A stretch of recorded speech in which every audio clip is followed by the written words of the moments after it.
Salam əziz dostlar, nətərsiz, keyfimiz vəziyyətimiz yaxşı, yoxsa pis? Uşaqlar, mən deməli Şuşadayam. Bu mənim birinci videomdur. Mən Şuşalıyam da. Yəni deməli bizim evimiz deməli şeydir. Dağılmışdı. Şey deyirəm. Evimiz dağılmışdı. İndi mən şey deyirəm da. Gəlmişik Şuşaya. Burada Cıdır düzdür. Cıdır düzü. Gözəlliyinə baxın siz Allah Cıdır düzünün. Orada şey var. Ona ayda kiçirtdə bilmirəm. Bax orada deyəsən görürsüz. Deyəsən orada qar yağıb. Mən bilmirəm. Qar yağmışdı demişdilər. İndi bilmirəm. Görək hələ qar yağıb. Nə bilim.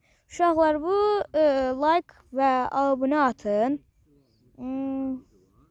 Size biraz bunları. Bura bizim kendimizde, yani istiyorsanız birden fanım olarsınız. Birden sizden görüşərik.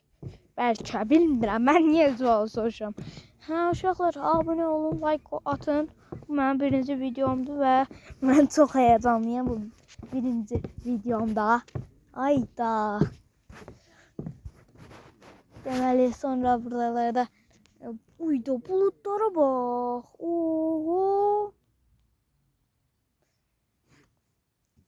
Çok güzel daha.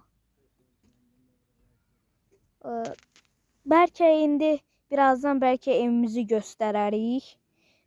Bu videonu paylaşırım. Sonra bizim Şuşadakı evimizi gösterərik. Sağ olun. Görüşərik.